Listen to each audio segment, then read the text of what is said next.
হয় ଭାଇନା କେବେ ଗୋଟେ କଥା କେବେ ଚିନ୍ତା କରିଛ କି ଆମ ଦେଶରେ ବାବା ମାନଙ୍କର ସଂଖ୍ୟା କାହିଁକି ଏତେ ବଢ଼ିବାରେ ଲାଗିଛି? ଏ ଦେଖ ତମେ ଯଦି ସର୍ଭ କରିବ ଆମ ସାରା ଦେଶରେ ଯେତିକି ତମକୁ ଭଗବାନଙ୍କ ମନ୍ଦିର ମିଳିବନି ତାଠୁ ଅଧିକ ଏ ବାବାମାନଙ୍କ ସଂଖ୍ୟା ଅଧିକ ମିଳିବ। ଏ ବାବାମାନେ କାହିଁକି ଏତେ ହୁଅନ୍ତି? ଚାଲ ଏ ବାବାଙ୍କୁ ଦେଖେଇକିରି ମୁଁ ତମକୁ କହିବି। ଦେଖ ତମମାନେ ପାଠଶାଠ ପଢ଼ିବ 13-14 ବର୍ଷ କଲା ପରେ କଷ୍ଟ କଲା ପରେ ଗୋଟେ ଚାକିରି ବାକିରିଟିଏ କରି ଗୋଟେ ମାନେ ରୋଜଗାରିଆ ପୁଅ ହେବ ନିଜ ପରିବାରକୁ ପୋଷିବା ପାଇଁ। କିନ୍ତୁ ଏ ବାବାମାନଙ୍କୁ ସେତେ କଷ୍ଟ ପଡ଼ିବାକୁ ଦରକାର ନାହିଁ।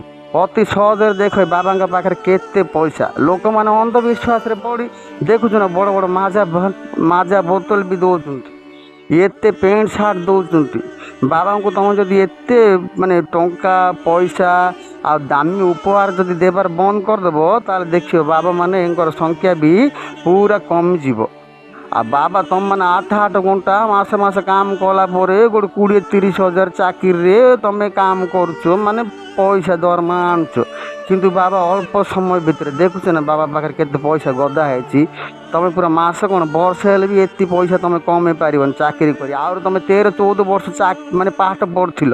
ବାବା କିଛି ନାହିଁ 5 ମିନିଟ୍ରେ ପୁରା କୁଲର ଲଗେଇ ଦେଖ ବାବା କେମିତି ବସିଛି। ଆଉ କାହିଁକି ବାବା ହେବେନି ବା? ତୁମମାନେ ଯଦି ବନ୍ଦ କରିଦିଅ ଥରେ ଦେଖିବ ଏ ବାବାମାନଙ୍କର ସଂଖ୍ୟା କମିବାରେ